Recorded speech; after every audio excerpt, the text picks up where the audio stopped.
Assalamu alaikum wa rahmatullah. Bienvenue à toutes et à tous dans cette nouvelle leçon qui va être encore une fois enrichissante et très passionnante. Aujourd'hui, Inch'Allah, je veux vous parler de votre capacité à faire savoir que vous êtes digne d'amour. Voici la base de toute amitié. Vous serez peut-être surpris de l'apprendre, mais nous sommes tous attirés par les personnes qui ont les mêmes faiblesses que nous. Et c'est en réalité extrêmement attirant. Nous aimons ceux qui nous ressemblent et avec qui nous partageons des faiblesses. À votre avis, que se passe-t-il lorsque, par exemple, vous essayez d'être parfait, que vous prétendez n'avoir aucune faiblesse et être génial, que tout est merveilleux. J'ai beaucoup de clients qui le prétendent et croyez-moi, je peux vous dire qu'ils sont presque toujours seuls. En fait, ce sont les personnes les plus seules que je connaisse parce que il est très difficile de côtoyer une personne en apparence parfaite. Elle ne semble pas réelle. L'être humain adore et aime les gens réels, vulnérables, avec quelques défauts. Pourquoi? Parce que cela nous permet d'en avoir aussi, sans tomber bien sûr dans l'excès, mais si vous croyez dire que je vais être parfait, je vais faire de la musculation, bien m'habiller, et faire croire que ma vie est parfaite en cachant tous mes défauts, je vais pouvoir rencontrer quelqu'un qui m'aime, croyez-moi, ça ne fonctionnera jamais. Aujourd'hui, vous savez qu'il est très facile de s'inscrire sur une application de rencontre. Il suffit de télécharger sa plus belle photo. Il y a des gens aussi qui font appel à des experts, rien que pour ça, mais ça ne marche pas. Tous ces faux profils parfaits, en fait, en réalité, regardent d'autres faux profils parfaits.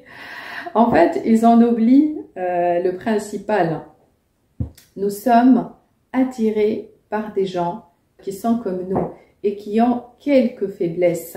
Pourquoi? Parce que ça les rend plus attirants. C'est comme adopter un chien ou un chat. Vous aimez par exemple celui qui a le sourire tordu, la queue tordue, l'oreille tombante ou éventuellement un problème à l'œil. Ainsi, quand vous cachez vos imperfections et vos défauts et vous déclarez que vous êtes parfait, eh bien cela ne vous aide pas à être attirant. Pour être aimé, il faut être soi-même, authentique et vrai. Vous devez être vous-même. Vous ne devez vous présenter que comme vous êtes. Et si vous ne faites semblant et que vous montrez que votre meilleur côté, vous devrez toujours cacher vos défauts et vous penserez toujours « cette personne ne m'aime pas vraiment, elle ne me connaît même pas, j'ai prétendu ». Par exemple, pendant si longtemps, être parfait, heureux et plein de vie, qu'il ne connaît pas du tout les autres côtés de ma personnalité. J'ai peur qu'en découvrant qui je suis, elle parte. C'est d'ailleurs la raison pour laquelle de nombreuses relations ne fonctionnent pas. C'est parce que les gens, ils s'émulent pendant une année, 2, 3, parce qu'une personne, elle peut faire semblant 1 an, 2, 3 ans maximum, mais après ça, le naturel, il revient au galop. Et c'est à ce moment-là que vous pensez, qui es-tu? Je pensais que tu avais de l'assurance, que tu étais quelqu'un de positif et heureux. Je ne connaissais pas cet aspect de ta personnalité. C'est vraiment bien mieux d'être vrai dès le départ. Montrez votre véritable personnalité. Laissez apparaître toutes vos imperfections, car vous saurez alors qu'on vous aime vraiment. On vous aime pour qui vous êtes. Se permettre d'être soi-même est merveilleux, parce qu'on peut dire « j'aime cette personne et elle m'aime. Elle m'aime avec tous mes défauts. Elle ne m'aime pas parce que je suis parfait. Elle m'aime parce que je suis comme ça. Elle m'aime pour qui je suis. » Si vous comptez utiliser des sites de rencontres en ligne, alors soyez très clair sur ce que vous voulez. Soyez clair et dites « je recherche par exemple une relation sérieuse. Je cherche ceci ou cela. Ne dites jamais des choses comme « je cherche juste à m'amuser » ou « je cherche un plan d'un soir » si ce n'est pas ce que vous voulez vraiment. Ne pensez pas que vous allez rencontrer quelqu'un qui ne veut rien de sérieux. L'impressionner ensuite avec votre personnalité et le convaincre par la suite de s'engager. Non, ça marche pas comme ça. Pourquoi? Parce que vous essayerez à nouveau de changer la fin. Mais votre travail consiste à changer le début. Lorsqu'il s'agit de relations, nous avons tous tendance à ne prendre en compte que nos émotions. Je sens que quelque chose ne va pas, je n'ai pas de désir pour cette personne, on dit je suis pas attirée, mais il est parfois nécessaire d'utiliser la logique. Ça viendra peut-être plus tard, parce que franchement, il y a plein de gens qui ne sont pas tombés tout de suite sur le charme de leur bébé. Il y en a qui disaient il est chauve, la peau est ridée. Il y en a même des mamans qui disaient est-ce que je vais vraiment finir par aimer ce bébé? Mais au bout de quelques semaines, elle aimait ce petit bout de chou plus que tout le monde. Ne rejetterez jamais vos enfants en disant je t'aimerais que si tu es parfait. Pas du tout. On a des relations avec de vraies personnes. Ils n'ont pas besoin d'être parfaites. Il faut chercher quelque chose qui va plus loin que l'apparence. Si par exemple une personne est amusante, intéressante et intelligente, alors pourriez-vous passer le reste de votre vie avec elle?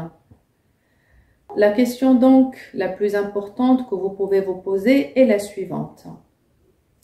Qu'est-ce que je cherche chez la personne avec qui je veux passer le reste de ma vie?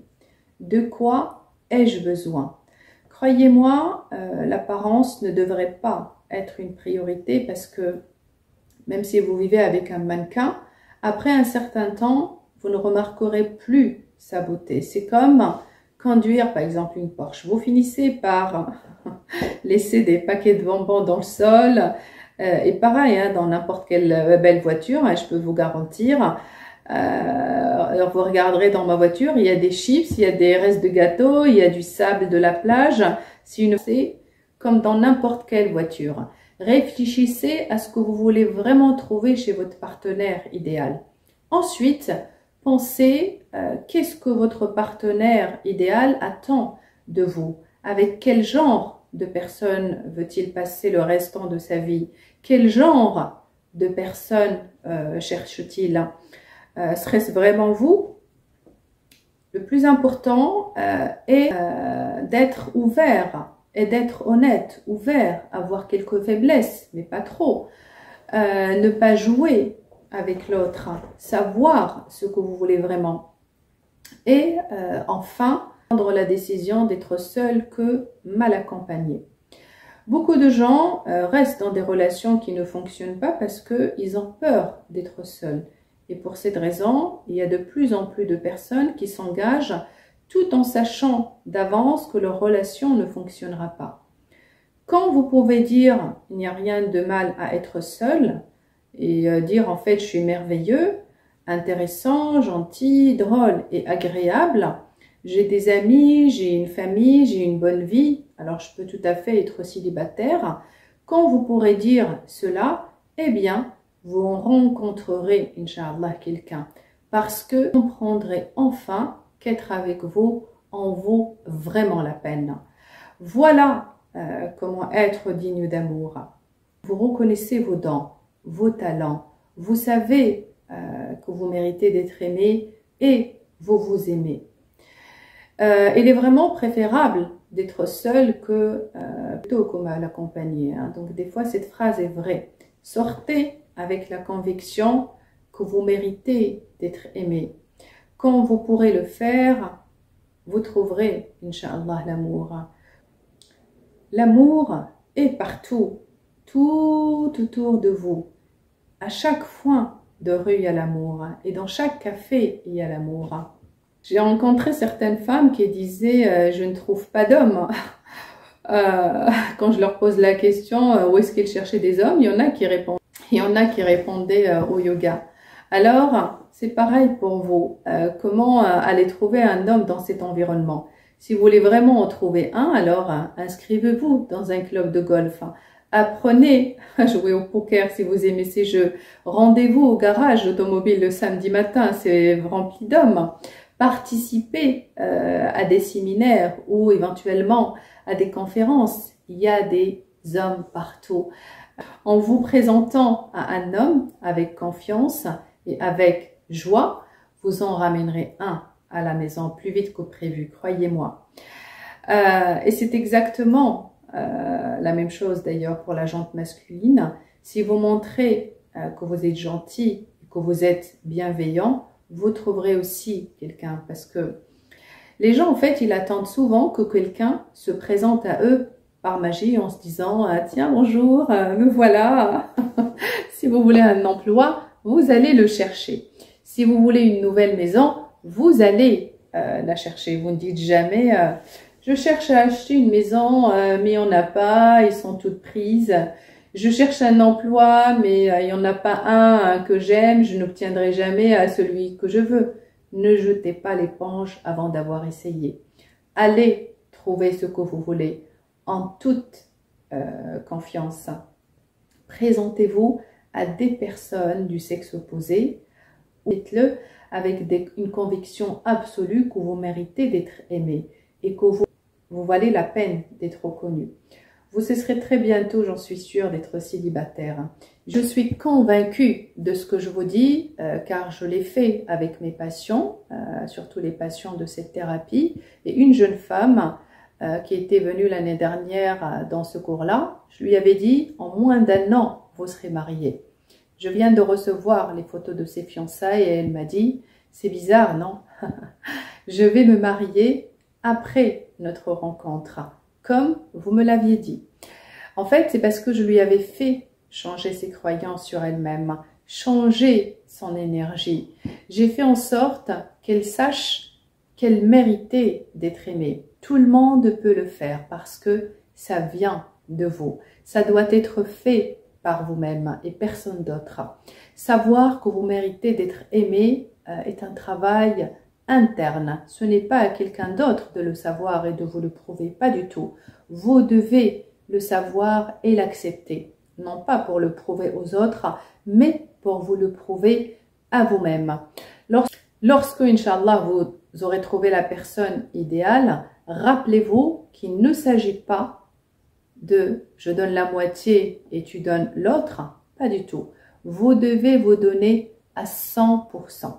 Dans une relation, vous devez être capable de donner et de recevoir. Si vous pensez à ce que vous voulez exactement et c'est ce que vous donnez à votre partenaire, il est plus facile pour vous de recevoir la même chose. Si vous pensez je ne vais pas lui dire ce que je veux, il doit le devenir, eh bien, sachez que votre partenaire, il n'est pas médium, il n'a pas de boule de cristal, il n'est pas voyant. Même si certains disent ce n'est pas du tout le cadeau que je voulais ou ça ne va pas du tout, savez-vous ce qui ne va pas? Vous, parce que c'est vous qui ne lui avez pas dit ce que vous vouliez. Nous avons tous ces idées et règles bidons à propos du couple parfait. La personne parfaite doit exceller au lit, doit savoir quel cadeau nous ferait plaisir et comment nous rendre heureux. Comment le savoir si vous ne lui dites pas? Ne sortez donc pas avec un médium ni une personne clairvoyante. Et tant mieux, d'ailleurs, j'ai envie de vous dire. Vous êtes avec une personne réelle, imparfaite. Alors, aidez-la et dites-lui ce que vous voulez. Personne ne peut satisfaire tous vos besoins, pas même vous, personnellement. Mais votre partenaire peut en satisfaire une partie. Et vous pouvez satisfaire une partie des besoins de votre partenaire. Certains de vos besoins doivent être satisfaits par vous-même et d'autres peuvent être tout simplement mis de côté. Donc, si vous voulez qu'une personne satisfasse vos besoins, expliquez-lui tout simplement. Facilitez-lui la tâche. Facilitez-vous la vie et dites-lui, par exemple, j'aimerais que la première chose que tu fasses en rentrant le soir soit de me raconter ta journée. J'aimerais que tu me parles avant d'ouvrir le courrier quand tu rentres du travail. Parce que si vous expliquez à une personne ce que vous souhaitez, il y a de fortes chances qu'elle le fasse. Si vous vous mettez en colère en pensant qu'elle ne se soucie pas de vous et qu'elle n'est pas la personne qu'il vous faut et que vous ne lui avez jamais donné la chance de vraiment vous connaître, vous êtes responsable de cette situation. Prenez donc maintenant votre livret d'exercices et pensez à toutes les personnes de votre vie qui sont attachantes, ils sont irrésistibles et qui sont intéressantes ou fascinantes. Et d'ailleurs, je parie qu'ils ont toutes des défauts. Pensez donc au moment où vous avez apprécié quelqu'un davantage dans votre vie. Cela se produit généralement lorsqu'on s'ouvre à vous et qu'on vous montre ses vulnérabilités. Vous repoussez une personne quand il vous semble trop parfaite ou d'ailleurs meilleure que vous. Ce genre de personne ne vous intéresse pas. Regardez les gens que vous aimez. Vous réaliserez alors qu'ils ont tous des défauts, ils ont tous des imperfections. Vous serez plus à même de montrer vos propres défauts à ces gens-là. Fermez maintenant les yeux parce que je vais vous aider à travers une visualisation guidée et imaginez ce que ça serait votre vie si vous aviez quelqu'un qui croyait vraiment en vous. Or, vous êtes né avec cette personne et il s'agit de vous.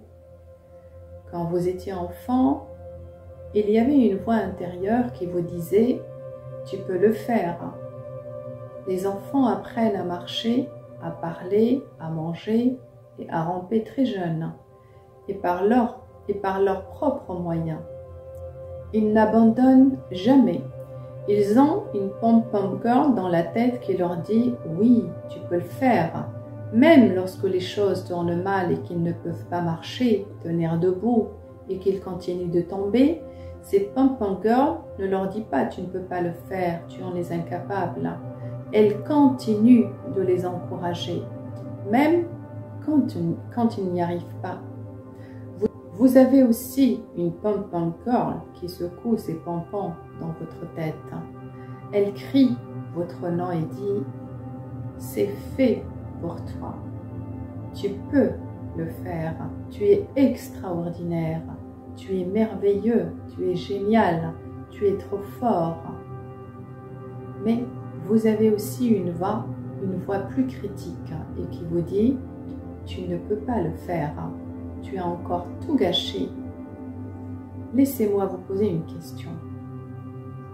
Qu'est-il arrivé à votre pom-pom girl, à cette voix dans votre tête qui vous disait que vous pouviez tout faire, être n'importe qui? Où est-elle allée? Elle est toujours là. Il faut juste la récupérer. Imaginez-vous faire revenir cette pom-pom girl. Où que vous alliez, elle vous remontera toujours le moral. C'est comme avoir une pom-pom girl, un coach relationnel, votre meilleur ami et votre allié le plus dévoué en même temps dans votre tête. Elle vous encourage tous en permanence en vous assurant que ça va marcher. Imaginez être une femme et avoir un rendez-vous galant. Il est très facile de penser « Je suis une mère célibataire. Qui pourrait s'intéresser à moi? Mon travail n'est pas stable. Pourquoi quelqu'un s'intéresserait à moi ?» C'est la pire des choses que vous puissiez dire. Dites plutôt « Je suis gentille, je suis drôle, je suis belle, je suis intéressante et les gens m'aiment. » Il en est de même pour les hommes. Il est vraiment très simple de dire « Je n'ai rien à offrir. Comment puis-je impressionner quelqu'un? La dernière personne avec qui je suis sortie m'a rejetée. Je n'étais pas assez bien. » Vous avez besoin d'une pom-pom girl dans votre tête. Quand vous en aurez une, elle vous dira à chaque fois que vous sortirez de chez vous que vous êtes génial, fantastique, merveilleux, que vous méritez d'être aimé, que vous avez tant à offrir, que vous êtes unique et qu'il n'y aura jamais de personne comme vous. Vous êtes venu au monde pour une raison et vous êtes phénoménal. Si vous le répétez suffisamment, ça vous définira, Inch'Allah. Certaines personnes trouvent plus facile d'imaginer une pom-pom girl agitant ses pompons, sautant et jouant du tambour, disant par exemple « tu y es presque », tu peux le faire, tu peux trouver l'amour, c'est facile et vous le pouvez vraiment. Prenez quelques minutes pour parler à votre pom-pom girl imaginaire et dites-lui ce que vous voulez entendre. Imaginez-vous avoir un entraîneur ou un coach qui vous aide à trouver l'amour. Que souhaitez-vous entendre? C'est toujours la même chose. Tu n'as pas besoin de chercher l'amour. Tu dois savoir que tu en es digne et l'amour te trouvera. Une fois que vous le savez, dites-le et croyez-le, acceptez-le et soyez absolument sûr que c'est la vérité. Pas besoin de chercher l'amour, car l'amour vous trouvera. Nous sommes tous à la recherche de l'amour, mais quand vous savez que vous le méritez, vous le trouvez beaucoup plus vite. Demain, Inch'Allah, vous participerez à une séance de RTT passionnante. Tout tournera dans cette séance autour du fait d'attirer l'amour. Je vous parlerai, Inch'Allah, d'avoir sa propre pom-pom girl qui vous motive à croire en vous et qui vous fait savoir que vous êtes le meilleur. Votre séance de demain, Inch'Allah, programmera merveilleusement en vous tout ce dont nous avons parlé cette semaine. Je sais d'avance que vous allez l'apprécier et que vous l'appliquerez dans votre vie et que le changement sera phénoménal. J'ai hâte de vous retrouver demain. D'ici là, prenez bien soin de vous et à demain.